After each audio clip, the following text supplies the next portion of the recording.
Welcome back to Sweety cooking channel అండి. Today recipe వచ్చేసి కరివేపాకు కారప్పొడి. చాలా బాగుంటుందండి.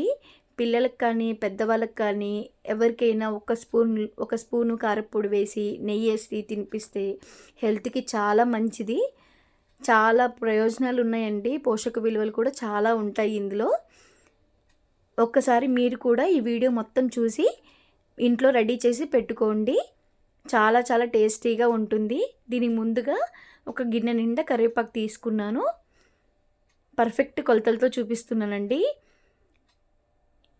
ఆ గిన్నె కరివేపాకుకి నేను 12 లేక 15 దాకా ఉంటాయి ఎండుమిర్చి తీసుకున్నాను. ఇందులో 1 టీ స్పూన్ అంతా శనగపప్పు,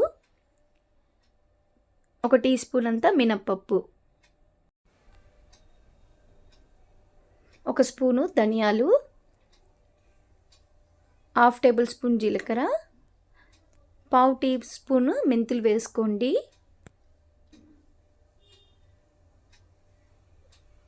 ఒక గుప్పెడు వెల్లుల్లిపాయలండి. ఇప్పుడు ముందుగా స్టవ్ వెలిగించుకొని కళాయి పెట్టేసుకొని 1.5 నూనె అనేది వేసుకోండి, టీ స్పూను. చూసారు కదా, ఇదైతే సరిపోతుంది. ముందుగా శనగపప్పు మినప్పప్పు వేయించుకుందాము.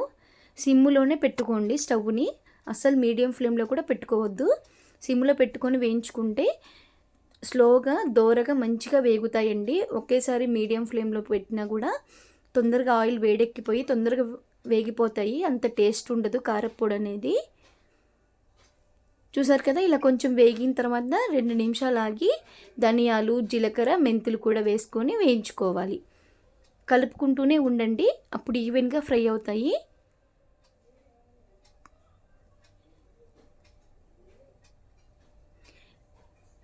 చాలా చాలా టేస్ట్ ఉంటుందండి కరివేపాకు కారప్పొడి అనేది. హెల్త్కి కూడా చాలా మంచిది. చూసారు కదా, ఇలా మంచిగా వేగిపోయాయి. ఇప్పుడు ఇందులో ఎండుమిర్చి కూడా వేసుకుందాము. కొంచెం వేగంగానే వేసేసుకోవడం వల్ల మంచిగా తొందరగా మాడకుండా అన్నీ ఈవెన్గా ఫ్రై అయిపోతాయి. చూసారు కదా, ఇలా కలుపుకుంటూ వేయించుకోవాలి, అప్పుడే ఈవెన్గా ఫ్రై అవుతాయి.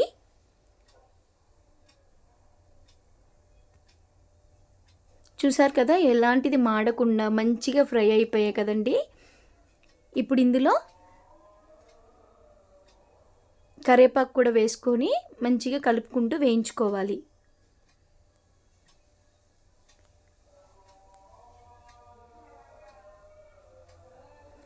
ఇలా కలుపుకుంటూ వేయించుకుంటే మంచిగా ఫ్రై అయిపోయి చాలా బాగుంటుంది టేస్ట్ అయితే కారప్పొడి అనేది. చూసారు కదా, పప్పులు కూడా మంచి కలర్లోకి వచ్చాయండి. అసలు ఎక్కడ కూడా ఒక్క ఇత్తు కూడా మీకు మాడలేదు. శనగపప్పు కానీ మినప్పప్పు కానీ ఎండుమిర్చి కానీ ఇలా మంచిగా లో ఫ్లేమ్లో పెట్టుకొని కొంచెం ఒక 5 మినిట్స్ ఓపికతో వేయించుకుంటే మనకు కారప్పొడి అనేది రెడీ అవుతుంది. చాలా బాగుంటుంది టేస్ట్ అయితే. అస్సలు బయట కొనుక్కోవాల్సిన అవసరం కూడా ఉండదండి. ఇంట్లో ఈజీగా తయారు చేసుకోవచ్చు. చూసారా, ఇలా మంచిగా వేయించుకొని స్టవ్ కట్టేసుకోండి. చల్లారనివ్వాలి. చల్లారిన తర్వాత మిక్సీకి వేసుకోవాలి. ఇప్పుడు ఒక మిక్సీ జార్ తీసుకొని దాంట్లోకి మనం ముందుగా వేయించుకున్న మిశ్రమం అంతా వేసేసుకుందాము. ఎండుమిర్చి, కరివేపాకు, ధనియాలు, జీలకర్ర, మెంతులు అవన్నీ ఉన్నాయి కదండి. శనగపప్పు మినపప్పు కూడా మంచిగా మిక్సీకి వేసేసుకోవాలి. చూసారు కదా, వేస్తుంటే కూడా ఎక్కడ మాడలేదు, మంచిగా వేగిపోయి మంచి కలర్లో ఉన్నాయండి. ఇందులోనే ఒక 1/2 టేబుల్ స్పూన్ అంతా ఉప్పు వేసుకోండి. కావాలంటే తర్వాత మళ్ళీ వేసుకోవచ్చు.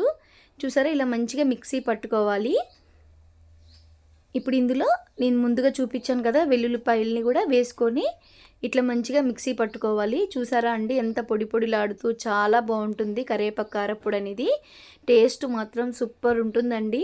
వేడి వేడి అన్నంలోకి ఒక ముద్దలోకి కానీ కొంచెం ఒక స్పూన్ కారప్పొడి వేసుకొని తింటుంటే ఆహా అంటారు. ఈ వీడియో కనుక మీకు నచ్చితే లైక్ చేసి షేర్ చేసి సబ్స్క్రైబ్ చేసుకోండి. థ్యాంక్ యూ ఫర్ వాచింగ్ అండి.